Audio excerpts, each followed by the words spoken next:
आज का ये सुंदर मंगल प्रभात इस पृथ्वी पर, इस मृत्युलोक पर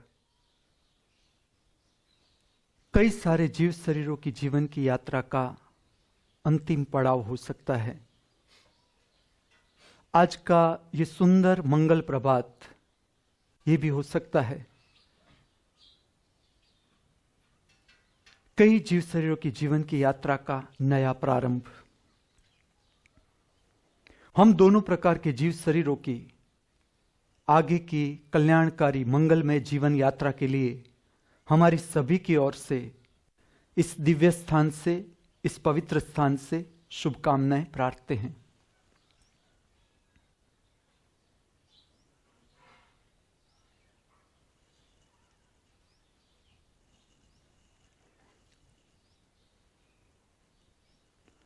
the school of divine arts में नृत्य कला का धर्म के साथ, आध्यात्म के साथ का संबंध, इसी विषय पर आगे ले जाऊंगा।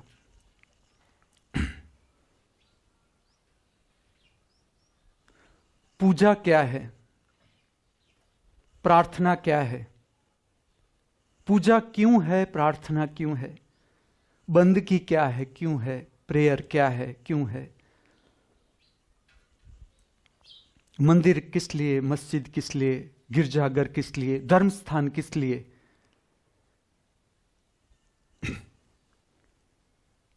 ये सारे सवाल उठते थे मेरे भीतर जब मैं छोटा था और मेरे पिताजी या मेरी मां हमें लेकर मंदिर पर जाती थी।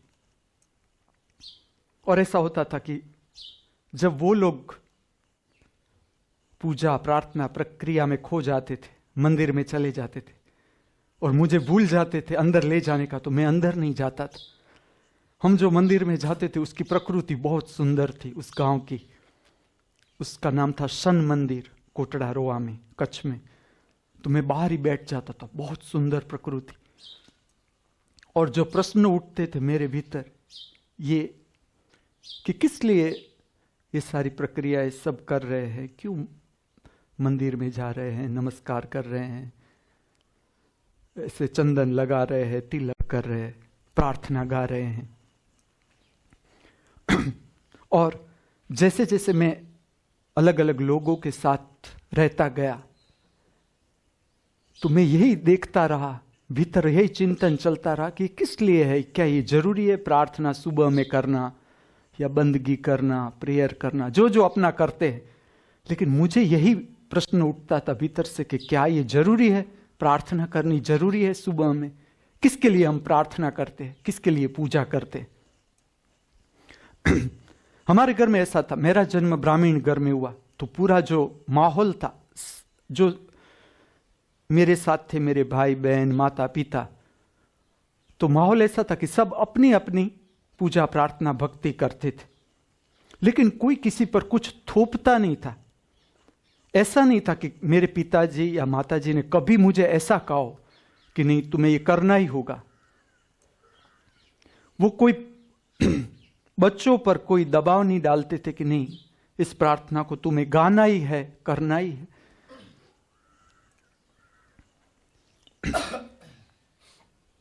सब अपनी अपनी प्रार्थनाएं करते रहते थे और मैं सदा वो चिंतन में रहता था कि क्यों ये सब प्रार्थनाएं करते हैं।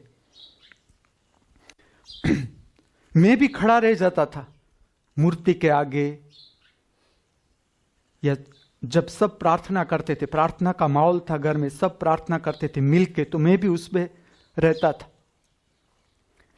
मैं जो अपने भीतर देखता था, परमात्मा के साथ मेरा संबंध, वो मैं स्पष्ट देखता था कि भय उसका केंद्र था। मैं हाथ जोड़ के खड़ा हो जाता था तो मेरे भीतर भय का कारण था, भय था। वो बात मुझे धीरे धीरे धीरे स्पष्ट होने लगी। जब मेरे पिताजी का अवसान हो गया तब मुझे ये बात एकदम स्पष्ट दर्शन हो गया कि मेरे भीतर एक भय उठा। भय क्या था? कि पिताजी तो मेरे मर गए और मैं भीतर से पिताजी को बहुत शक्तिशाली मानता था और वो थे भी शक्तिशाली। मैं उसके व्यक्तित्व से प्रभावित था। तो मेरे भीतर उसका अवसान उस वक्त में था सेकंड स्टैंडर्ड में। मेरे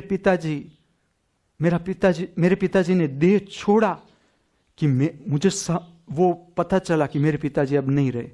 जो पहला मुझे अपने भीतर जो दर्शन हुआ वो ये, अगर पिताजी न रहे तो मैं भी नहीं रहूंगा। एक भय ने पकड़ा, एक निराशा ने पकड़ा। लेकिन देखते देखते देखते वो बात बदल गई। मुझे ऐसा लगा कि अभी तक मैं कुछ चुका हुआ था। कुछ ऐसा लगता था कि कुछ सूत्र है जो मेरे हाथ में नहीं आ रहे। और ऐसा हुआ कि जैसे समझ लो कि मुझे ऐसा लगा कि नहीं, एक सूत्र मेरे भीतर मुझे मिल गया। लेकिन इसके साथ साथ ऐसा हुआ कि मेरे भीतर एक भय पैदा हुआ, डर पैदा हुआ। डर क्या था कि जैसे मेरे पिताजी चले गए, मर गए, इस तरह से मेरी माता भी चली जाएगी। मैं माता को बहुत प्रेम करता था, भीतर से बहुत जुड़ा हुआ था उससे। तो मेरे भीतर जो भय आया वो भय आया कि नहीं, मां भी मुझसे छीनी जा सकती है। अगर पिताजी का अवसान हो गया तो मां का भी अवसान हो सकता है। तो मेरे स्वप्न टूट गए। जो स्वप्न में मैं खोया हुआ था वो टूट गए। ये बात मुझे हैरान करने लगे कि नहीं, मेरी मां, मुझे उसका अवसान हो सकता है। मैं स्कूल में बैठा हूं तो भी मुझे चिंता मेरी मां की होगी। मैं घर जाऊंगा तो मेरी मां जिंदा होगी कि मर जाएगी। मैं रात को 10th स्टैंडर्ड तक उसके पेट पर हाथ रख के उससे चिपक के ही सोता था। तो जब भी रात को मेरी आंख खुल जाए तो मैं उसका सांस देखूं कि कहीं मर तो नहीं गई। और उस वक्त जब मेरा पिताजी का अवसान हो गया, मुझे जो स्वप्न आते रहे उस वक्त निद्रा में, जब भी आते थे तो स्वप्न का प्रकार एक ही रहा। और उसमें मैं एक ही बात देखता रहा कि मेरी मां का अवसान हो गया, वो मर गई। उसे बांध रहे हैं, सब ले जा रहे हैं स्मशान की ओर, स्मशान में जला रहे हैं। और ये भय मेरे भीतर इस तरह से उठता था। तो मुझे लगता था कि नहीं, मैं प्रार्थना में परमात्मा से मांगू कि मेरी मां को छीनना मत। तुमने पिताजी को भले छीन लिया लेकिन मां को मत छीनना। एक ये बात मेरे भीतर स्पष्ट होती गई कि नहीं, मेरी जो प्रार्थना है, जब मैं खड़ा रहता हूं 2 हाथ जोड़ के, एक शंकर का फोटोग्राफ था हमारे घर में, वहां मैं ऐसा, वो फोटोग्राफ में से मैं, मेरे भीतर जो पेंटर था, जो चित्रकार था, वो रंग से प्रभावित था। वो भी मैं जानता था कि ये चित्र में मैं जो प्रभावित हूं वो उसका रंग, चेहरा, उससे प्रभावित हूं, शंकर से नहीं, कला से प्रभावित हूं। तो मैं उस फोटोग्राफ के, बाकी सब और पूजा थी, मेन पूजा वहां खड़े रहे, मैं वहां नहीं खड़ा रहता क्योंकि उसमें मुझे कुछ आकर्षित करे ऐसा कुछ भी नहीं। इसमें था वो फोटोग्राफ का रंग, शंकर का फेस, उसका जो बिखरे हुई जटा, और पूरा ग्रीन कलर का फोटोग्राफ था, ग्रीनिश येलो। और मुझे वो जो आभा थी चेहरे की वो मुझे बहुत प्रभावित करती थी। तो मैं तो उसे ही देखता रहूं और कहूं कि तू मेरी मां मत छीन। तो एक मेरा भय ये था। दूसरा, उस समय जो भय था मुझे, वो था भूत प्रेत का। मुझे अंदर से ऐसा लगता था कि अगर मैं परमात्मा की प्रार्थना नहीं करूंगा तो भूत प्रेत जरूर मुझे हैरान करेंगे। और मुझे जहां भी, ये तो सब इसी में से पसार होते हैं कि जब हम गांव में रहते हैं, कहीं भी रहते हैं, शहर में रहते, एक ना एक तो भूत बंगला होता ही है। सब कहते हैं इस पेड़ के नीचे ये होता है, चुड़ैल आती है, डाकण आती है, रात को भूत आता है। तो ऐसे जो भी स्थान थे, मैं जाऊं भी लेकिन भीतर से डर लगे कि नहीं, भूत होगा, मुझे खा जाएगा। कई बार मैं पूरा ऐसे पूरा देखता था कि भूत मेरे साथ क्या करेगा। तो वो आएगा, फिर उसका भयंकर रूप होगा, फिर वो मुझे खा जाएगा, फिर मैं मर जाऊंगा। लेकिन डर लगता था कि नहीं। फिर शहर से मैं जब गांव में गया तो गांव में तो ऐसी बहुत सी जगह, और मैं जो गांव में था उसमें ऐसी ही बात चले, जो मेरे मित्र थे पूरे दिन कि इसको डाकण ने काट लिया, इसने चुड़ैल ने ऐसा कर दिया, इसने भूत ने ऐसा कर दिया। तो मैं मेरे भीतर ऐसा देखूं कि ना, जो परमात्मा की अगर मैं प्रार्थना नहीं करूंगा तो मुझे जरूर भूत खा जाएगा या चुड़ैल मेरे पास आ जाएगी। और ऐसा तो होता था कि मैं जो घर में रहता था वो 3 क्वार्टर एक ही साथ थे, तो उसकी जो टेरेस थी वो भी बहुत बड़ी थी। और क्या होता था, शाम को जो अगासी थी उसमें एक विंडो थी, खिड़की, वो खिड़की खुल जाए तो मेरा भैया मुझे कहे जाओ ऊपर जाके वो खिड़की बंद करके आओ। और जैसा वो ये कहे कि खिड़की बंद करने, ये हमारा रोज का कार्यक्रम। और मेरे भीतर एक कंपारी चालू हो, क्योंकि थोड़े दूर एक पीपल का पेड़ था, एकदम घनघोर पेड़। और मुझे डर लगे कि नहीं, जरूर मैं जाऊंगा, मैं पीठ घुमाऊंगा। कि वहां एक ऐसा कहते थे कि एक पिशाच का ऐसा रूप होता है जिसका धड़ होता है, मुंह नहीं होता। तो मैं अंदर से समझाऊं, मुझे समझाओ कि अगर धड़ आया जिसका मुंह नहीं है तो वो तो अच्छा भूत नहीं है, मुझे खाएगा नहीं, काटेगा नहीं। लेकिन फिर डर लगे कि नहीं, वो मुझे पकड़ तो सकता है। तो मैं ऐसा अंदर से जाऊं कि ना ना, हे भगवान, हे भगवान, हे भगवान, मुझे बचा बचा बचा, ऐसा करके करके ऊपर जाओ। रोज वो भय इतना हो जाए कि उसका दर्शन तो रहे, कंपारी लगे, और उसके साथ तब तो मुझे ऐसा ही लगे कि ना ना, भगवान ही सत्य है, उसकी पूजा प्रार्थना सारा मैं आस्तिक हो जाऊं कि ना ना, पूजा प्रार्थना करनी है। जैसे सुबह हो तो मेरे में भीतर चले कि किस लिए पूजा करते हैं, प्रार्थना। और ऐसे लोगों से मिलूं कि ये सारे पूजा करते हैं, प्रार्थना करते हैं, घी तेल का इतना बिगाड़ करते हैं, इसके बदले इतने भारत में सारे गरीब है, तो इन लोगों को ये तेल घी मिल सकता है। ऐसी बात कर तो मुझे भी ऐसा लगे कि नहीं, बात ठीक है, इसमें ऐसा मंदिर जाने की क्या जरूरत। लेकिन जैसे रात आए मेरे में आस्तिकता पैदा हो जाए कि अभी भैया कहेंगे ऊपर जाओ, खिड़की बंद करो। तीसरा जो भय मुझे सताता था वो था गणित की परीक्षा। गणित मुझे समझ में ही ना आए कि ये हिसाब किताब है क्या। और मैं कहता हूं कि जिसका गणित खराब हो वो जरूर आध्यात्मिक जगत में नाम करेगा, क्योंकि मुझे कुछ इसमें जो ऐसा हो, चक्रवृद्धि, ब्याज, ये मुझे कभी इसमें ना तो कोई रस पड़े, ना वो करने का मन हो। और वो मेरी माँ भी ऐसी थी, वो इतना ध्यान भी न दे। हमारे घर में जो वडील थे वो कभी कि बच्चा अपनी तरह से पढ़ेगा, लिखेगा, समझेगा। मेरी माँ के पास मैं मैथ्स लेके जाऊं तो वो क्या करती थी, वो भी टीचर थी एक समय में, तो वो खुद दाखला करके मुझे कह देती थी बस, क्योंकि उसका ध्यान मेरे में नहीं था, वो काम में थी। और मैं जाऊं कि ये मुझसे नहीं हो रहा है, तो वो गिन के वो कहती थी वो इस तरह से होता है। मैं पूछूं तो ठीक है, वो बता देती थी। उससे आगे वो ना तो मेरी चिंता करती, उसे भी पता था कि ये पढ़ेगा नहीं आगे। तो वो थोड़ा बहुत समझा कि मुझे। और जब गणित का पेपर आता था, और मेरा तो पूरा जो बचपन था वो इसी में, नाचना गाना, कलाओं में, चित्र बनाना, ऐसे खेल खेलना, एथलेटिक्स, दौड़ना कूदना, उसी में ही जाता था समय। लेकिन जब परीक्षा आ जाए तो मैं पढ़ने लगता था कि ना ना, अब तो काम करना। और सारे सब्जेक्ट पर मेरी मास्टरी आ जाती थी, नंबर भी आ जाता था, प्रथम क्रमांक भी आ जाता। लेकिन गणित, जैसे गणित की परीक्षा आए कि मेरे भीतर परमात्मा का दर्शन की प्यास बढ़ जाए, ना ना, मुझे लगे प्रार्थना तो करनी ही है। तो मैं मेरे भीतर जो दिखता था कि नहीं, और मैं मेरे भीतर स्पष्ट करता था कि जो मेरा संबंध है प्रार्थना से, पूजा से, वो प्रेम का संबंध नहीं, वो संबंध है भय का। और जो भय थे वो 3 थे। मेरी माँ मुझसे छीनी न जाए, गणित का पेपर इजी हो, सब दाखले मुझे आ जाए, और जो भूत प्रेत हो वो रात को मुझे दर्शन न दे। अब क्या होता था, मेरी माँ मुझे ऐसा कहती थी कि वो खाली इतना कहती थी, मुझे कोई श्लोक नहीं आता था, एक भी श्लोक नहीं आता था। मैं घर में ऐसा था कि जिसे कोई श्लोक ना आता हो।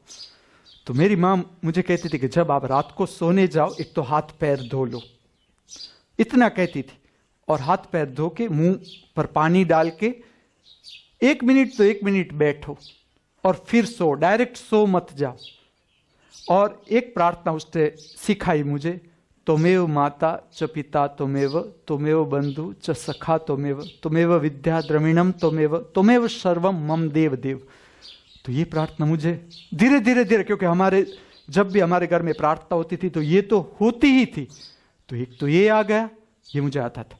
दूसरी एक प्रार्थना थी, ओम पूर्णमद पूर्णविदम पूर्णात् पूर्णमुदच्यते पूर्णस्य पूर्णमादाय पूर्णमेवाय शिष्यते। ये प्रार्थना का मुझे अर्थ पता न चले कि है क्या ओम पूर्णमद पूर्णमिद। मैं सबसे पूछूं, सब उसके अर्थघटन भी करे, लेकिन ये मुझे किसी का अर्थघटन ठीक से बैठे नहीं भीतर, उसका जो अर्थघटन था वो मुझे ठीक भी न लगे। ये प्रार्थना मुझे समझ में आया कि चलो कि तू ही माता है, तू ही पिता है। तो ये प्रार्थना मैं रात को करके, फिर क्या होता था, जब ये प्रार्थना मैं पूरी कर लूं, मेरे भीतर से जो प्रार्थना आती थी, जिसे मैं सच्ची प्रार्थना कहता हूं, वो प्रार्थना ये आती थी कि हे परमात्मा, हे जगत पिता, तुझसे जो मेरा संबंध है वो प्रेम का नाता नहीं। मैं तुझे कह दूं, तेरी जो प्रार्थना मैं करता हूं, कभी भी हाथ जोड़ता हूं तेरे आगे, तो उसका केंद्र है भय। और मेरा भय जो मेरे भीतर दिखता हूं वो 3 स्वरूप में प्रकट होता है। माता का न छीनो मुझसे, माता को मत छीनना मुझसे, गणित का पेपर इजी हो, भूत प्रेत मुझे हैरान न कर। लेकिन ये बात मैं इसलिए कहता हूं, प्रार्थना विकासमान है। जैसे आप परमात्मा के साथ जुड़ोगे, चाहे वो आप, दुनिया जिसे गलत कदम कहती है, लेकिन आपने नाटक ही किया परमात्मा के साथ, चलो मैं तुझसे जुड़ता हूं, चलो नाटक करता हूं, तो भी वो हाथ पकड़ लेगा। तो धीरे धीरे मेरी समझ विकासमान होने लगी। मैं भीतर से देखता था ये बात, और एक क्षण ऐसी आ गई अपने आप कि मेरे भीतर से ऐसा निर्भय हो गया अपने आप कि मैंने कहा नहीं, क्यों, मां भी बनाई तो उसने ही बनाई, अगर वो छीने तो छीन ले, उसका ही नाटक है, माता पिता सारे उसके ही नाटक। अपने आप समझ आ गई। एक क्षण मैंने कहा नहीं, आज मैं प्रार्थना में मांगूंगा नहीं कुछ, ये मैं 3 निकाल देता हूं। अपने आप गिर गया कि नहीं, मां को छीनना हो छीन ले, क्योंकि वो इतना प्रगाढ़ हो गया था, वो डर इतना प्रगाढ़ हो गया था कि मां, मैं रोज एक ही दर्शन करूं कि मां कि वो ठाठड़ी बांधते, हिंदी में क्या कहते ठाठड़ी को मुझे पता नहीं, अर्थी बांधते हैं, सब लोग आगे जा रहे हैं, मैं पीछे रोता रोता जा रहा हूं। इसी तरह भय, भूत प्रेत का भय, वो भी इतना प्रगाढ़ हो गया था। गांव की ऐसी जगह थी कि जिसमें लोग कहते थे कि यहां तो तुम्हें बिना, खाली धड़ वाला जो होता है पिशाच, वो तो यहां मिलेगा ही, इस जगह पर वो आता है। और रात को कभी कभी मुझे भैया कुछ काम के लिए घर भेजते थे, और घरों पर मुझे जाना होता था रात को, मैं जाऊं और वो जगह आने को हो, उससे पहले जो मुझ में भय की प्रगाढ़ता हो, भय, जब वो स्थान निकल जाए, और वो स्थान ऐसा था कि जाने में भी आए आने में भी आए, वहां से ही जाना पड़े, और स्थान थे जाने आने का, लेकिन वो तो उससे भी डेंजरस कि मेरा वहां से जाने का तो वो हिम्मत ही न चले। यहां से चलती थी, कभी कभी दौड़ के निकल जाता था, कभी कभी भय देखते देखते निकल जाता। लेकिन इसके कारण क्या हुआ, ये देखो, अंदर की प्रक्रिया खाली देखना है, और जो भय की प्रगाढ़ता थी इतनी बढ़ गई, इतनी बढ़ गई कि एक बार मुझे लगा प्रार्थना में मैं एक बार देख ही लूं, भूत पिशाच अगर वो आते हों तो जो करते वो मेरे साथ करने ही दूं कि क्या करते भूत पिशाच या डाकण, क्या करेगी आखिर। मैं नहीं मांगता परमात्मा से कि तू मेरी रक्षा करना, मैं छोड़ देता हूं। ये तो मैं तुम्हें शब्दों से कहता हूं, भीतर तो मैं मौन ही हो गया कि नहीं, आज कुछ मांगना नहीं, कुछ भी नहीं, बस जो है जैसा भी। और वैसा मैथ्स का पेपर आया तो उसमें भी मेरी हिम्मत आ गई कि नहीं, आज मैं नहीं मांगूंगा परमात्मा से कि तू ऐसे इजी मुझे सम्स देना, ऐसे जो मैं गिन सकूं या मेरा नंबर न चला जाए, मैं इस लड़के से आगे चला जाऊं अपने आप। तो जो ये घटना हुई उसके साथ समझ बढ़ती गई। मुझे एकदम इंटरेस्ट आने लगा कि नहीं, मैं इस रहस्य में जाने लगा कि प्रार्थना क्या है, क्यों है, पूजा की विधि किस लिए है। और मैं देखता था कि मेरा संबंध तो भय से है। जब मैं उसमें से बाहर आ गया तो मैं और लोगों को देखने लगा कि चलो, मेरा तो भय था परमात्मा के साथ का संबंध, अब इन लोगों का क्या है। तो मैं मंदिर में जब भी मुझे मौका मिलता था मैं जाता था, बैठता था, लोगों से मेरी बात होती थी, प्रार्थना की, पूजा की, दर्शन की। तो मैं जो देखता था वो यही कि परमात्मा की पूजा प्रार्थना जो जुड़ी है वो मांग से जुड़ी है, डिमांड। तो एक बात ये स्पष्ट होने लगी जैसे जैसे मैं मिलता गया लोगों को कि कौन सा व्यक्ति मुझे ऐसा मिलता है जिसकी प्रार्थना में कोई डिमांड नहीं, मांग नहीं। तो एक थी मेरी मां, वो हमेशा मुझे कहती थी कि परमात्मा ने जगत बनाया है, अगर वो हमें आफत में डालता है तो उसने हमें मन भी दिया है, उसने उसका तरीका भी दिया है हमें कि किस तरह से हम बाहर आए, वो हमें खोजना है। वो कभी ऐसी मांग में नहीं जाती थी जो मैं और लोगों की मांग देखता था पूजा प्रार्थना के साथ साथ। मैंने नहीं उसे एक्सपीरियंस किया, फील किया कि नहीं वो कोई पूजा प्रार्थना से वो मांग जोड़ती हो कि नहीं तू मुझे ये दे दे, मेरा बच्चा बीमार है तू ठीक कर दे, कभी नहीं। वो ऐसे ही रहती थी। घर की आफत में देखता था, सब इतने, हम कुल 11 भाई बहन थे, तो कुछ ना कुछ किसी को होता रहता था। लेकिन जब मैं छोटा, सबसे छोटा मैं था, तो वो उस मैच्योरिटी पर आ गई थी, उसकी चेतना, कि उसकी पूजा में मैंने कभी डिमांड नहीं देखी। उसने कभी मुझे भय नहीं दिया कि अगर तू प्रार्थना नहीं करेगा तो भगवान तेरा ये बिगाड़ सकता है, परमात्मा तेरा ये बिगाड़ सकता है। या माता जी का जब त्योहार आता था, नवरात्रि आती थी, तो सब डराते थे कि ऐसा नैवेद्य, वो देखकर ही मुझे ऐसा सारा भयभीत वातावरण। माता जी का प्रसाद पहले नहीं लिया जाता। और मैं जब बड़ा हुआ हमारे घर में, मैंने सदा प्रसाद परमात्मा से पहले खाया, सदा। क्योंकि मेरी मां कुछ भी बनाए वो भी खाए, मुझे भी चखाए। और कभी मेरे बड़े भैया थे, वो देखते थे तो वो डांटते थे कि ये आप लोग क्या करते हो, ये पूजा का नैवेद्य है, उसके लिए बना हुआ प्रसाद है, पहले उसे तो। लेकिन मेरी मां को मैंने सदा देखा, सदा उसने सदा प्रसाद मुझे ही दिया, और प्रार्थना से पहले।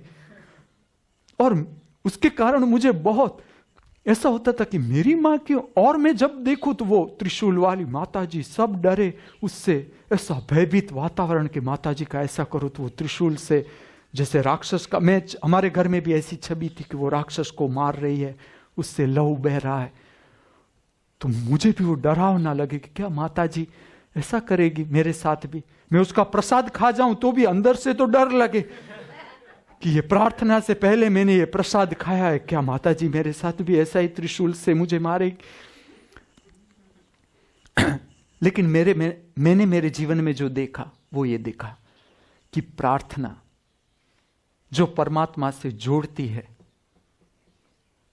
वो विकासमान ही होगी, वो तुम्हारी समझ विकास की ओर ले जाएगी, विस्तार की ओर ले जाएगी। और जैसे जैसे जैसे मैं प्रार्थना में आगे चलता गया,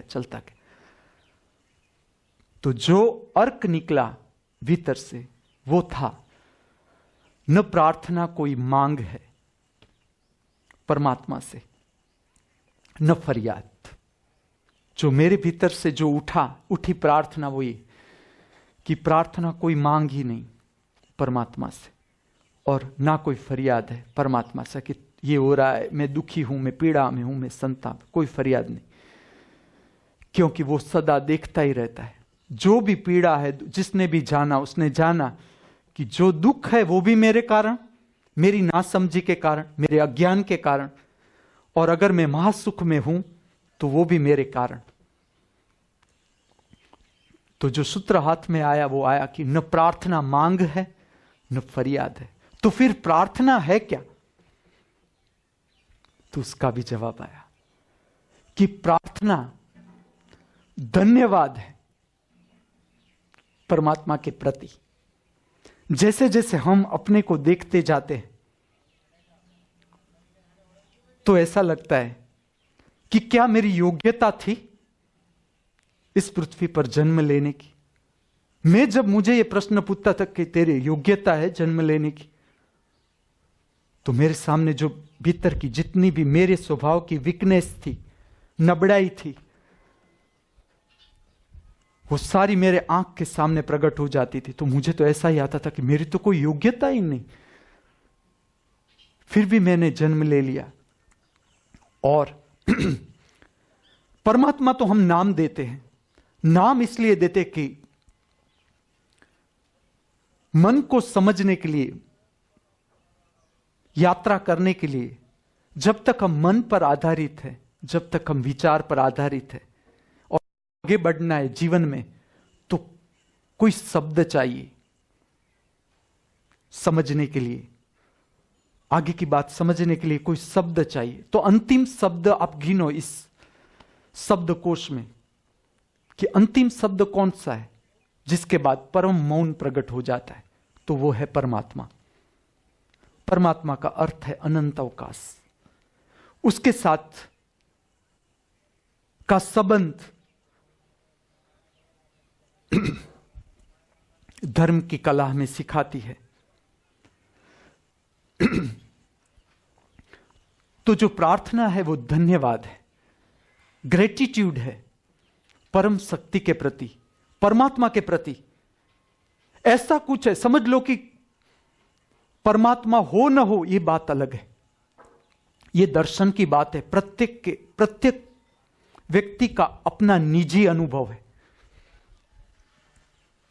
लेकिन ये मेरे भीतर से आता था कि नहीं, प्रार्थना धन्यवाद के क्षण है। यहां तो ऐसा जीवन है हमारा, देखो आप ठीक से, कि कौन सा क्षण ऐसा होगा कि हम इस पृथ्वी पर नहीं होंगे। एक क्षण आ जाएगा। देखो आप, हम जब संसार में रहते हैं, आंख खुलती है, लोगों को देखते हैं। जिसने भी जाना उसने देखा कि सब लोग कितनी मूर्छा में है, कितनी बेहोशी में है, कितनी निद्रा है। जिसने भी जाना, जिसकी अपनी निद्रा पार हो गई, जिसका अपना दुख पार हो गया, उसने जाना कि सारे मनुष्य अगर दुखी है तो वो इसीलिए है कि ये कितना क्षणभंगुर है संसार, ये जीवन किसी भी क्षण हमारा शरीर हमसे छीना जा सकता है। ये सत्य का प्रथम सोपान है कि शरीर की अंतिम यात्रा सब जानते हैं, थियरी से सब जानते हैं, लेकिन फिर भी सब डूब जाते हैं व्यर्थ सपनों में। व्यर्थ खड़ा कर लेते हैं हम हमारे भीतर, व्यर्थ खड़ा करते ही जाते। और मैं मेरे जीवन का अनुभव कहूं, मेरे पिताजी जब उसने शरीर छोड़ा और मुझे धक्का लगा मृत्यु का, वो इतनी गहराई से मैं पसार हुआ और मृत्यु की जो समझ थी वो इतनी गहरी हो गई कि दूसरी मृत्यु मुझे इतना हलबला न सकी। दूसरी मृत्यु कुछ और दे गई, तीसरी मृत्यु का दर्शन उससे आगे ले गया। मृत्यु का दर्शन मुझे विस्तार की ओर लेता गया और मैं लोगों को देखूं, एक मृत्यु हुई, रोना धोना, कक्कड़ वही चल रहा है। थोड़े दिनों के बाद भूल गए सब, फिर खो गए संसार में, वही चक्र में खो गए। और फिर दूसरी मृत्यु हुई, दूसरी मृत्यु में उतना ही रोना धोना, कक्कड़, उतने ही दुख, उतनी पीड़ा, उतनी निराशा, हताशा, संताप, माथा पीटना, छाती पीटना, जो जो पीटा जा सकता है। दूसरी मृत्यु में भी कुछ नहीं, दूसरी मृत्यु हो गई, फिर वही की वही बातों में उलझ गए। फिर तीसरी मृत्यु आई, चौथी मृत्यु आई। सब देखना अपने को कि मृत्यु कितना धक्का लगाती है तुम्हें। मित्र की मृत्यु हो, पत्नी की मृत्यु हो, बालक की मृत्यु हो, पिता की मृत्यु हो, माता की मृत्यु हो, प्राणी की मृत्यु हो, पक्षी की मृत्यु हो, सबका दर्शन जब भी मौका मिले, जब भी एक क्षण आए, तुम अपने भीतर यही देखते जाना कि मृत्यु से सीखे क्या हम। आंख खुली अभी हमारी कि अभी भी हम स्वप्न में ही है। अगर अभी भी स्वप्न में है तो आप तैयार रहो, दूसरी मृत्यु तुम्हें और धक्का लगाएगी। रो ककड़ के लिए तैयार रहना। तो हम जो भूल करते हैं जीवन में, वो भूल क्या कर जाते हैं कि जब ऐसी घटना होती है, ऐसी घटना के संपर्क में आते हैं कि जो जीवन का सत्य है, फिर भी हमारी आंख नहीं खुलती, फिर भी हम उसी व्यर्थ बातों में उलझ जाते, मांग में उलझ जाते। और ऐसे में ऐसा नहीं कहता कि जरूर सबकी अपनी यात्रा है, लेकिन जीवन पूरा निकल जाता है, पूरा आखिर जीवन, आखिर शरीर आ जाता है मृत्यु शैया पर। और ऐसा नहीं कि खाली मृत्यु, आप हॉस्पिटल में जाओ, सब इसी में से पसार होते ही होंगे कि हमारे आगे शरीर कोई ना कोई रोगग्रस्त हो जाता है, हमारा शरीर भी रोगग्रस्त हो जाता है। हम भी हॉस्पिटल में जाते हैं, हम देखते हैं इतने सारे लोग पड़े हैं बीमार, रो ककड़ चल रही है, सारे बिस्तर पर पीड़ा पीड़ा, दुख पीड़ा। फिर भी आंख नहीं खुलती कि अगर ये पीड़ा इसे छू सकती है तो मेरे शरीर को भी छू सकती। हम उसी में ही उलझे रहते हैं कि परमात्मा ने मुझे ये न दिया, ये न मिला, वो न मिला, संताप, दुख, मांग। परमात्मा मतलब करियाना का व्यापारी, और हम लिस्ट पूरा लेकर जाते कि लो इतना हमें दे दो, जो तूने दिया उससे हम कोई राजी। और सांस में क्या आती है जाती है, इतने तंत्र है, वो तो करते ही रहते हैं काम। विपश्यना करो कि ना करो, सांस तो ऐसे ही चलती है। इतने तंत्र है, वो भी वो ऐसे ही काम करते हैं। ध्यान करो कि ना करो, परमात्मा तो वैसे आशीर्वाद देता ही रहता है, प्रार्थना करो कि ना करो। तो हम पूरा करियाना का लिस्ट, प्रार्थना तो खाली ऊपर ऊपर का ही होती है। फिर जैसे वो पूरी हो कि हम लिस्ट उसे रख देते हैं कि चलो मेरे बेटे को नौकरी मिल जाए, मेरा बेटा परीक्षा में पास हो जाए, उससे अच्छी लड़की मिल जाए, लड़का मिल जाए। ऐसी ऐसी ऐसी ऐसी कितनी गिनती आती है परमात्मा के साथ। और फिर संबंध उसका टूट जाता है कि मैं तुझे नहीं मानूंगा। क्यों? क्योंकि तूने मेरा बेटा छीन लिया, तूने मेरा वो काम नहीं किया, ये काम नहीं किया। इसके कारण परमात्मा के साथ संबंध टूट जाता है। और बनता है तो इसलिए बनता है कि वाह, मैंने तेरी पूजा की और तूने मुझे बंगला बना दिया, जमीन मुझे मिल गई, लड़की जो चाहिए थी वो मिल गई, लड़का जो चाहिए था वो मिल गया। परमात्मा के साथ संबंध गहरा होता है तो उसका कारण होता है कि जो मांग थी, जो डिमांड थी, वो सारी पूरी हो गई। उससे संबंध टूट जाता है तो इसलिए टूट जाता है कि तूने मेरी मांग पूरी नहीं की। मैं जो मिलता रहा लोगों को, एक आस्तिक जो परमात्मा को मानते थे बिना अनुभव के। धर्म की डिक्शनरी में अगर आप आस्तिक लोग लिखो तो उसका अर्थघटन होगा कि जिसने मान लिया परमात्मा है बिना अनुभव के। नास्तिक लोग, उसने कहा परमात्मा नहीं है बिना अनुभव के। कुछ काम किए बिना, कुछ चले बिना डायरेक्ट कह दिया कि परमात्मा नहीं है। मैं जब लोगों को मिलता था वो कहते थे कि अगर परमात्मा है, भगवान है अगर, और सबसे बड़ी भक्ति चल रही है तो सारे विश्व में, भारत में इतने सारे संप्रदाय, इतने सारे गुरु, उसके इतने सारे शिष्य, इतना सारा मंत्र जाप चलता ही रहता है, चलता ही रहता है। तो फिर इस भारत में इतनी गरीबी क्यों? पूरी दुनिया में इतनी प्रार्थना नहीं होती जितनी भारत में होती है, फिर भी भारत में इतनी गरीबी क्यों, इतनी बेकारी क्यों, लोग इतनी पीड़ा में क्यों? ये प्रश्न उठाते थे मेरे आगे। वो भी मैं कहूंगा कि उसका जवाब क्या आ सकता है। लेकिन जो प्रार्थना है मनुष्य की, मैं कहूं ये कि वो जुड़ी है मांग के साथ। और समझो, जहां मांग है वहां भय है। अगर मांग छाती है तो उस राक्षस की पीठ भय है। अगर आप भय का पहले दर्शन करो तो जानो कि कुछ ना कुछ मांग है, अपेक्षा है आपके भीतर। कुछ खो जाने का डर है। भय का क्या अर्थ है, ठीक से आप देखो कि भय क्या है। मृत्यु से अगर हम डर रहे हैं तो किस लिए डर रहे हैं? धर्म का अर्थ है सत्य की खोज। जो सन्यासी सन्यास लेता है उसे क्या समझना है?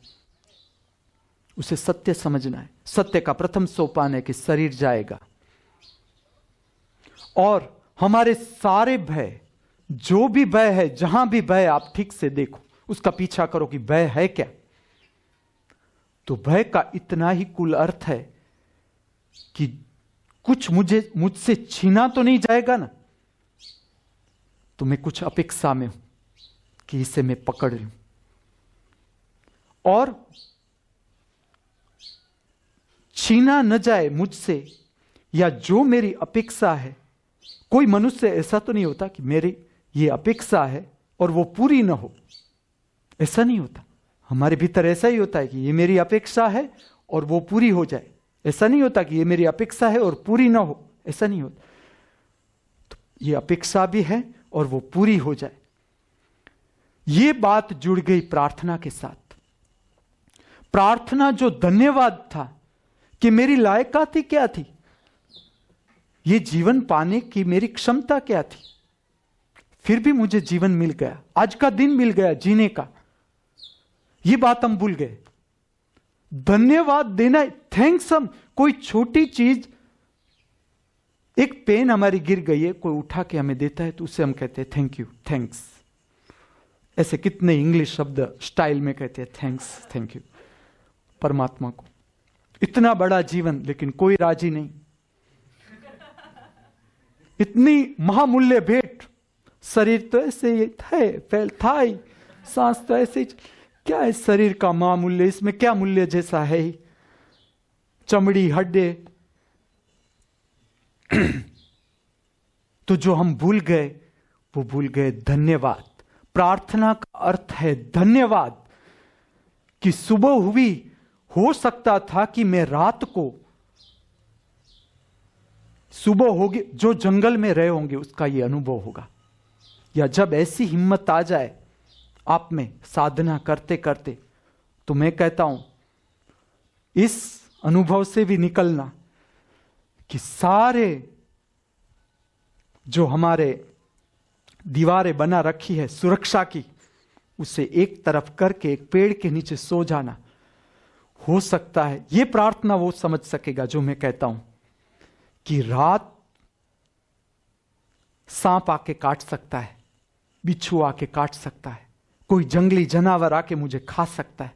जो जंगल में रहे होंगे उसे ये प्रार्थना पता चलेगी, गहराई पता चलेगी। और जब सूर्य की प्रथम किरण आती है, तब जो धन्यवाद होता है कि मेरी रात, मैं तो खो गया था, ऐसी निद्रा आ गई, निद्रा आ ही जाएगी। भय, मैं अपना अनुभव कहूं, डरते डरते भयभीत होते होते होते कब निद्रा आ गई, स्वप्न आ गया। स्वप्न में ऐसा भी आया कि वाघ आया, चीता आया, मुझे खा गया, मेरा शरीर खा गया। लेकिन आंख उगड़ी तब पता चला कि ना मुझे खाया नहीं, अभी भी मैं जिंदा हूं। तब आपको पता चलेगा कि कौन है, कौन सी शक्ति है जो जाने अनजाने हमारी रक्षा करती।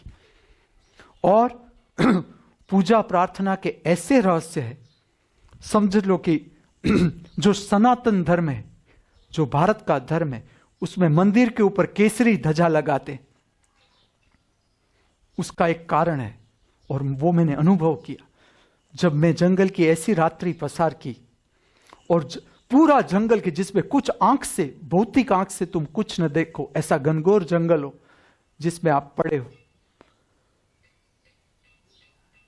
और सुबह की पहली किरण आती है आकाश की जो लालिमा होती है, और जो पहली किरण तुम्हें छूती है, तुम्हें स्वप्न से बाहर लाती है, निद्रा से बाहर लाती है। तब जो तुम निद्रा में गए थे तब तो भय था कि कुछ भी हो सकता है, कि सुबह हो न हो। क्योंकि पहले ये जो मैं बात कर रहा हूं वो उस समय की बात कर रहा हूं कि जब सन्यासी कुछ नहीं रखता था। वो एक बार सन्यासी पूरी असुरक्षा में जाता था, पूरी हाथ में कुछ भी रखे बिना, सारी सुरक्षा की दीवारें गिराकर वो एक असुरक्षा में जाता था। और जब पहली किरण उसे छूती थी तो उसका जो रंग था, जिससे उसका परम शक्ति से संबंध बनता था, वो था केसरी रंग। इसलिए ध्वजा को केसरी रंग दिया गया। मंदिर की ध्वजा को जो केसरी रंग दिया गया, उसकी जो गहरा संबंध है वो इस बात से कि जब पहली किरण से जो संबंध बनता है कि ना तू है ही, उसने अनुभव किया पूरी रात। मैं भी ऐसी क्षणों में से पसार हुआ कि जहां पर ऐसी घटना हो सकती थी कि एक जंगली जानवर आके मुझे खा सकता था, लेकिन नहीं खाया। सुबह हो ही गई, किसी ने मुझे संभाल ही लिया, और मेरी कोई क्षमता नहीं थी कि अगर वो आ जाए तो मैं बच सकूं। वो खा ही जाता, लेकिन नहीं आया। न सांप आया, न नाग आया, न बिच्छू ने काटा, न जंगली जानवर ने काटा। तो मुझे ये रहस्य पता चल गया कि हां, इस तरह से ध्वजा को केसरी रंग दिया गया कि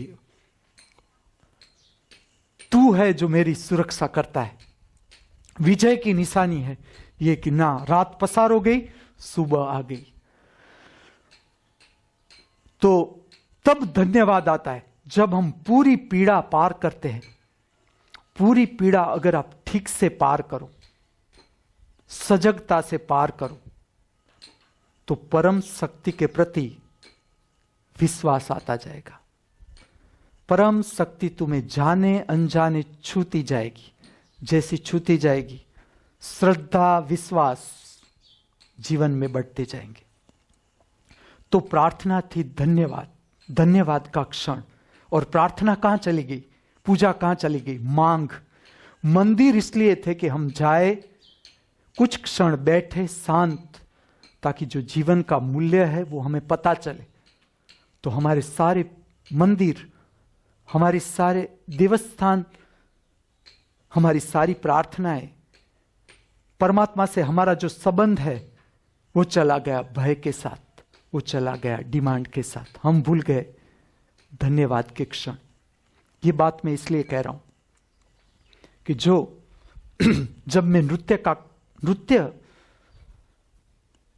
पर काम करता था, और मैं आपको ये घटना कहता हूं कि जो डुमरा गांव, कच्छ का बहुत छोटा गांव, सरहद पर का गांव, और जो भी रहे होंगे ऐसे गांव में, उसको ये पता होगा कि गांव में अगर आप बिना शादी के जाओ, कोई आपको मकान नहीं देगा। कोई भी एक लड़की स्त्री स्वरूप आपके साथ होना चाहिए, चाहे वो बहन हो, मां हो या पत्नी हो, आपकी शादी हो जानी चाहिए, तो आपको किराए का घर मिल सकता है। मैं गया तो मेरी शादी नहीं हुई थी, 23 इयर्स की एज होगी, 23 साल की उम्र होगी, और मैं जब नौकरी करने गया तो फिर मैंने उसे, मेरी मां भी आने वाली थी थोड़े दिनों के बाद। तो पहले तो जब मैं घूमा तो मुझे सब कहने लगे कि अगर आपकी मां आएगी तो आपको ये घर मिल सकता है, बाकी ये घर हम नहीं दे सकते किसी को। घर बहुत अच्छा था, छोटा था, ऐसा कि घर की एक दीवार गिरने को थी। 2 छोटे रूम, और जो मेरे पड़ोसी थे वो भी एकदम बुजुर्ग लोग, एकदम मेरी मां के उम्र के लोग, बहुत बूढ़े लोग थे जो रहते थे उसमें। वो हमारे पास, उसका वो मकान मालिक थे हमारे। उसको मैं मिलने गया तो उसने कहा कि आपकी मां आएगी तो आपको ये मकान, और मकान एकदम स्कूल के नजदीक। और ऐसा मकान मैं आपको कहूं कि जब मैं अहमदाबाद में था और कोई ना कोई ऐसा गीत सुनूं, नृत्य गीत, और मेरे भीतर से ऐसी जो नृत्य का भीतर का एक माहौल बने जिसमें मैं नृत्य करता हूं, तो कई नृत्य में जो मैं गांव देखता था या ऐसा घर देखता था, और कई फिल्मों में भी ऐसी सिचुएशन होती है कि ऐसा गांव हो, ऐसा घर हो, इस सिचुएशन में ऐसे नृत्य दिखाए जाते हैं, ऐसा भी होता है। लेकिन मैं भी मेरे भीतर यही अनुभूति करता था कि ऐसा एक गांव हो, उसमें एक सिंपल ऐसा घर हो, उसका ऐसा आंगन हो और उसमें ऐसे नृत्य प्रकट हो, ऐसा मैं देखता था। तो मुझे अंदर से लोभ ये आए कि जल्दी माताजी को मैं बुला लूं तो ये घर मुझे मिल जाए, और कोई आ गया तो उसे ये घर मिल सकता है। तो मैंने उसे कह दिया कि नहीं नहीं, मेरा माताजी तो मेरे साथ ही रहेंगे, आ ही जाएंगे थोड़े दिनों में। तो उसने फिर मुझे घर दे दिया, फिर मैं और मेरी माता उधर रहने लगे। और अब उस समय का जो मेरा जो जीवन था गांव में, क्योंकि कितना लंबी प्रतीक्षा के बाद मुझे ऐसा गांव मिला जिसकी मैं राह देखता था। मैंने कल आपको बताया कि जो बचपन से मैं अलग हो गया था, कुछ छूट गया था, अभी मेरे भीतर कुछ संबंध था, तो वो संबंध इस गांव में पूरा हो सकता था। ये वो गांव था। तो ये तो मैंने देखा था और वो मुझे मिल गया। तो ये जो क्षण थे जब मुझे शिक्षक की नौकरी मिली, और मैं आपको बताऊं कि कम से कम स्टूडेंट, गुजरात की छोटे से छोटी school, total students, number of the students 8, 9, 10, 23 विद्यार्थी, 8, 9, 10, 10वां में 5-7 विद्यार्थी, बाकी ऐसे विद्यार्थी, टोटल इतने विद्यार्थी। तो छोटी से छोटी स्कूल, और क्या होता था, स्कूल का वातावरण इतना नैसर्गिक उस समय, और वो ऐसी जगह थी जहां मोर बहुत थे, पीकॉक मोर। तो समझ लो कि मैं स्कूल में बैठा हूं, लड़कों को मैं गणित पढ़ा रहा हूं, मेरा साइंस टीचर का जॉब था, तो मोर आके खिड़की में बैठ जाते थे। और लड़कों के लिए तो क्योंकि वो तो वहीं बड़े हुए थे, वो तो देखे भी नहीं मोर को, वो अपने, और मेरा तो ध्यान लड़कों में जाए, मैं थोड़ी मैं मोर को ही देखता रहूं कि वाह, इस तरह से मोर आते हो, स्कूल की ऐसी खिड़की में बैठ जाए, उसका सौंदर्य। कभी कभी वो जो आंगन था स्कूल का, उसमें भी आ जाए मोर। तो मुझे तो इतना सुंदर लगे ये सारी बातें, मुझे ऐसे मेरा दर्शन बढ़ता जाए कि नहीं, ऐसी सारी स्कूल होनी चाहिए। क्योंकि मैं बीएड मैं अहमदाबाद में करके आता था, और अहमदाबाद की स्कूल, बाप रे बाप, उस समय की बात कर रहा हूं, अभी तो मेरी हिम्मत ही नहीं होती बड़ा शहर देखने की। लेकिन उस समय में भी मैं देखूं 3 माल की स्कूल हो, उसमें न कुछ आपको कोई वृक्ष दिखाई दे, न कोई मैदान दिखाई दे। मुझे ये प्रश्न हो कि लड़के पीटी करते कहां होंगे? 3 माल की 3री मंजिले पर स्कूल हो तो ये लड़के कहां जाते होंगे पीटी करने के लिए, कहां दौड़ते होंगे? तो ऐसी स्कूल, और उसमें मेरा बच्चे तो ठीक है, वो तो सब, वो पढ़े ना पढ़े वो उसकी बात, मैं तो जो मुझे कुछ मिल गया था, पेंटिंग, गाना बजाना, एथलेटिक्स, कुश्ती खेलना, कबड्डी खेलना, नृत्य करना, संगीत में जाना, ऐसा माहौल भीतर से चले, क्या क्या मैं बनाऊं। समझ लो कि एक नोटिस बोर्ड है, नोटिस बोर्ड वो तो मेरा अट्रैक्शन, कि नोटिस बोर्ड को कैसे सजाओ, चित्र बनाओ। मेरे में से तो वो पूरी, मैं लड़कों को ऐसी बातें में ऐसे कोई एक स्टोरी बनाऊं। और मुझे उस समय ब्रूस ली से बहुत प्यार था, तो लड़कों को तो होता ही है, ब्रूस ली था, आर्नोल्ड था, आर्नोल्ड से भी वो लोग भी तब वीडियो था तो वो देखते रहते थे ब्रूस ली के फिल्म या आर्नोल्ड के फिल्म। तो मैं भी, या उस वक्त टार्जन एक फिल्म थी हिंदी, उसका हीरो से भी बच्चे बहुत प्रभावित थे। तो मैं अलग अलग प्रकार की, जैसे उसे क्या कहते हैं, जो ऐसी किताब आती है ना जिसपे ऐसे फोटोग्राफ्स, हाँ कॉमिक्स, तो मैं पूरा ऐसा कॉमिक्स नोटिस बोर्ड पर बनाऊं कि ब्रूस ली है वो गुंडों से कैसे लड़ता है, उसका मस्कुलर जो हाथ है वो कैसे फाइट करता है, लात ऐसे करता है, वैसा वैसा बनाऊं। तो ये जो सारा काम था मैं घर पे करता था। फिर मैं पूरा जो दिन था, पूरा दिन सुबह से लेकर रात तक एक महोत्सव ही चलता था, महोत्सव ही चलता था। मैं जब सन्यासी को देखूं, रूखा सूखा मुंह लटका हुआ, साधना में कुछ मिलता नहीं, परमात्मा के लिए निकले थे, कुछ मिलता नहीं, गति, मुझे लगता है कि अब तुम कितने स्वतंत्र हो, सब छोड़कर आ गए, कि क्या क्या तुम सन्यासी कर सकता है।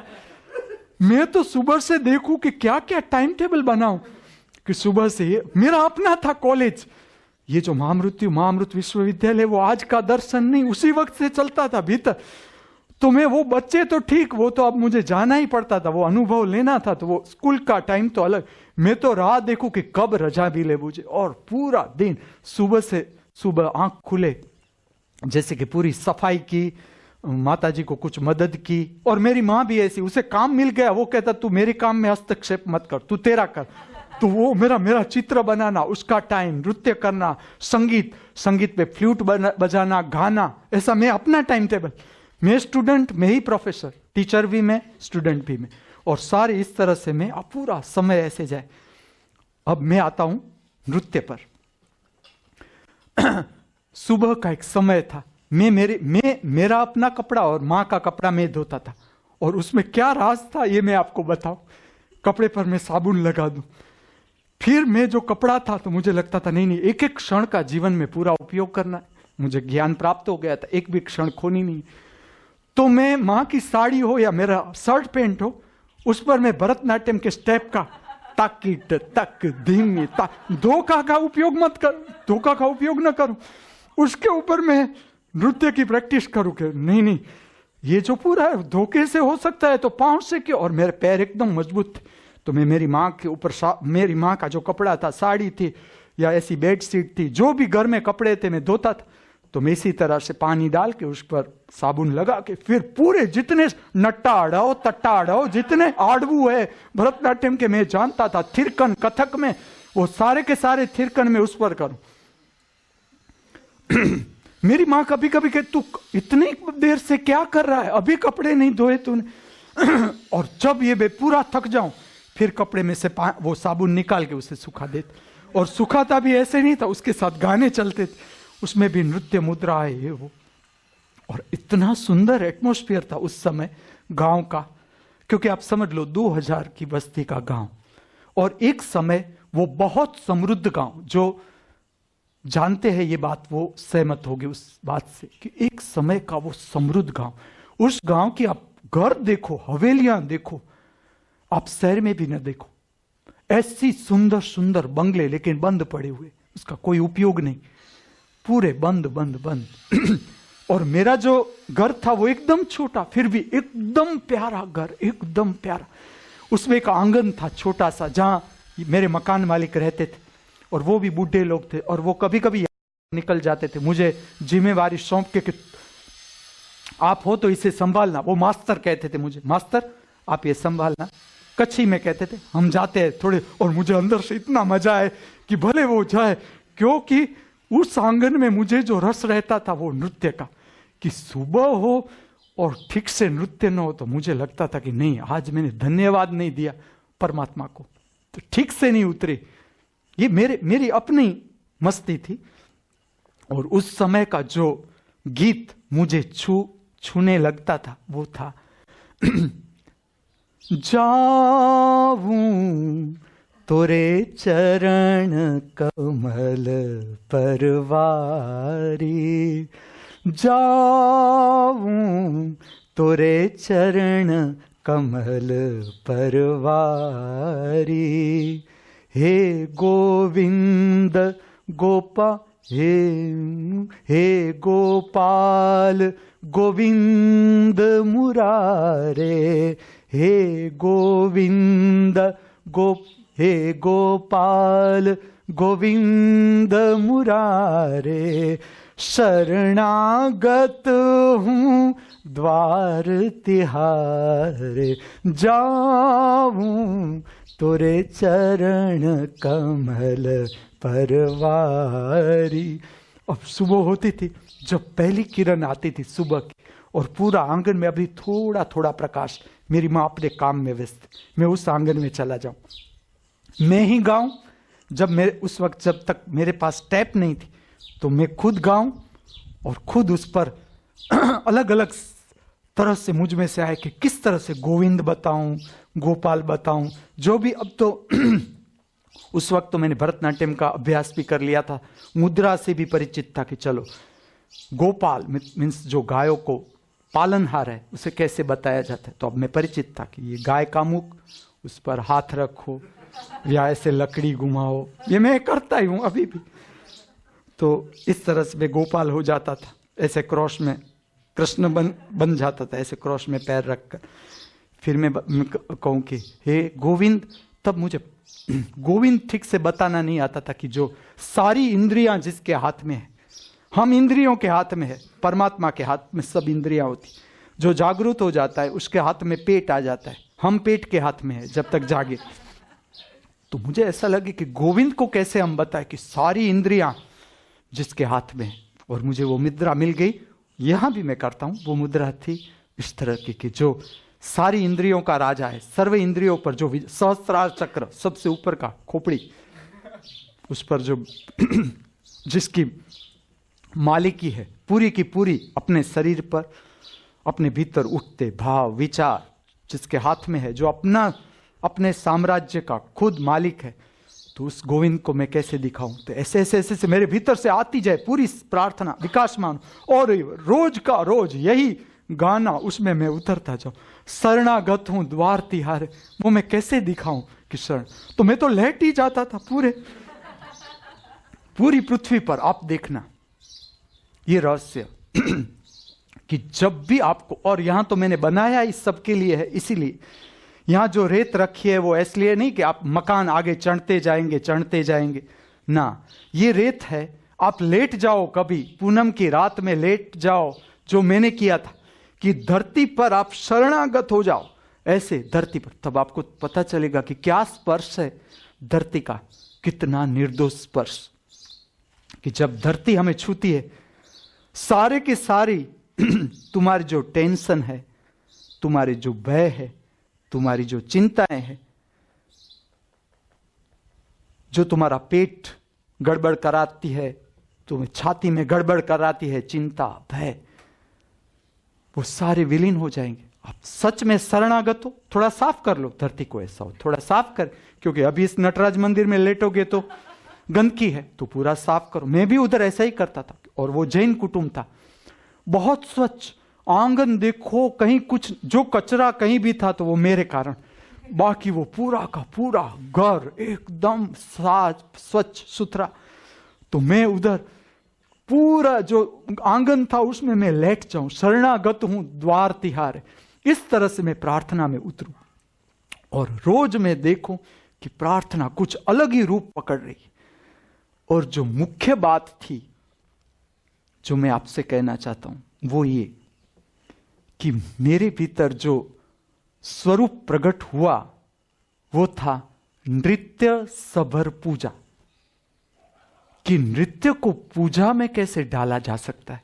जैसे हम मंत्र से पूजा करते हैं, श्लोक गा के पूजा करते हैं, बंदगी करते हैं, लोग प्रेयर करते हैं खड़े रहकर बैठकर, तो ऐसे नृत्य को प्रार्थना में नहीं डाला जा सकता। क्योंकि मैं तो अनुभव करता था प्रार्थना धन्यवाद है, और नृत्य में तो और उभरती है प्रार्थना। और जब नृत्य पूरा हो, सारे भय विलीन, सारी चिंताएं विलीन। मैं जब देखता हूं लोगों को आल्ट्रॉक्स देखते हुए या टेंशन में, तो मुझे यही बात धीरे धीरे मेरे भीतर आने लगी कि जो आगे का जीवन है इस पृथ्वी पर मनुष्य का, उसके लिए अगर सबसे ज्यादा इंपॉर्टेंट बात है तो वो है नृत्य को प्रार्थना के साथ जोड़ो। नृत्य का महत्व, नृत्य खाली शास्त्रीय व्याख्याओं में बंद नहीं रहना चाहिए। गाना बजाना खाली शास्त्रीय दीवारों में बंद नहीं रहना चाहिए। भीम पलासी की प्रार्थना है तो सब जाने, जो भी जानना चाहता है। भूपाली राग पर आधारित प्रार्थना है तो भले ना लोग गलत गाए भूपाली, क्योंकि प्रशिक्षण तो शिक्षण तो चलता ही रहता है वर्गखंड में कि इस तरह से भूपाली गाया जाता है, इसका आलाप इस तरह से होता है। भरतनाट्यम तो उसके वर्गखंड तो चलते ही रहते हैं। आप जाओगे तो भरतनाट्यम तो सीखोगे कि इस तरह से भरतनाट्यम किया जा सकता है। लेकिन मैं जो नृत्य की बात करता हूं वो ये नृत्य जिसमें धन्यवाद पैदा हो। और ये बात मुझे जो उसकी जो प्रथम किरण मेरे हाथ में आई वो ये स्थान कि जहां से नृत्य पूजा का दर्शन मेरे भीतर स्पष्ट होता गया। आज का ये दिन परमात्मा की महामूल्य भेंट बिना कहे बिना मांगे फिर से हमारे हाथों में। आज तक जो भूल हम करते आए हैं या हमसे हो जाती है, उसको सुधारने का, संवारने का एक स्वर्णिम अवसर फिर से हमारे हाथों में, जो अब हमें खोना नहीं है। आज का ये दिन आप पूर्णता के साथ, समग्रता के साथ, हृदय में आनंद, उल्लास, मस्ती, मित्रतापूर्ण भाव लिए जी सको, ऐसी मेरी शुभकामनाएं आपके साथ साथ इस पृथ्वी पर, इस मृत्यु लोक पर हमारे जीवन की जो भी शेष क्षण जीने की बाकी है, उसका उपयोग हम सब हमारे अपने कल्याण के लिए और सर्वजीव के कल्याण के लिए कर सके, ऐसी भावना के साथ, इस प्रार्थना के साथ, मुझसे जो बोला, आपसे जिसने सुना, उस परम दृष्टा स्वरूप, परम साक्षी स्वरूप परमात्मा के चरणों में मैं मेरा वंदन अर्पण करता हूं। मेरा वंदन स्वीकार करे। अस्तु।